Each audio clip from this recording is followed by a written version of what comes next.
আধুনিক সমাজে কোরবানিকে কতিপয় মানুষ সামাজিকতা, কেউ গরিব মানুষকে গোশত বিতরণের দিন হিসাবে আখ্যায়িত করে থাকেন। অনুগ্রহ করে কোরবানির মূল উদ্দেশ্য নিয়ে কিছু বলুন। খুবই প্রাসঙ্গিক একটি প্রশ্ন। আমাদের সমাজে বিশেষ করে কোরবানিকে ভালো নিয়ত করলে অনেকে মনে করে এটা হলো গোশত বিতরণ উৎসব।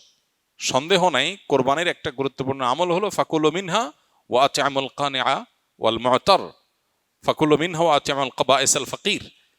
আমরা দরিদ্রদেরকে দান করব কোরবানির গোশত, এটা একটা আমল, সন্দেহ নাই। কিন্তু এটাকেই কোরবানির মূল উদ্দেশ্য বানিয়ে ফেলেছি আমরা আজকাল। কোরবানিতে যে ত্যাগের মহিমা আছে, আল্লাহর নির্দেশের সামনে নিজের ইচ্ছাকে কোরবানি করার শিক্ষা আছে, এর সূচনাতে যে শিক্ষা আছে ইব্রাহিম আলাইহিস সালাম থেকে নিয়ে এবং এখনো পর্যন্ত সেই যে শিক্ষাটা আছে সেটা অনেক সময় আমরা ভুলে যাই, যেটা আমাদের কোরবানির যে আসল উদ্দেশ্য সেটাকে ব্যাহত করে।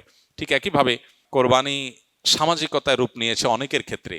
চক্ষু লজ্জা, মানুষ কি বলবে, আমার পশুরা কত বড়, এটা জাহির করা একটা প্রবণতা এসে গেছে। এটাও দুর্ভাগ্যজনক এবং অনাকাঙ্ক্ষিত হওয়া উচিত না।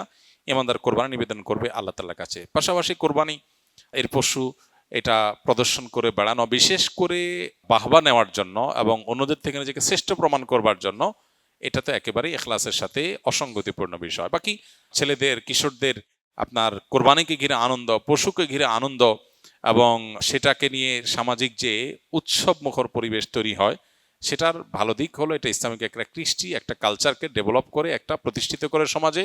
এটার ব্যাপক প্রতিষ্ঠিতি এবং প্রচার, এটা ভালো দিক আছে এবং সেটা অবশ্যই গ্রহণযোগ্য হতে পারে একটা লেভেল পর্যন্ত। কিন্তু এটা যদি রিয়া বা লৌকিকতা পর্যন্ত, বিশেষ করে প্রদর্শন ইচ্ছার দিকে চলে যায়, তাহলে সেটা অবশ্যই অনুচিত কাজ হবে এবং সেখান থেকে আমাদেরকে ফিরে আসতে হবে।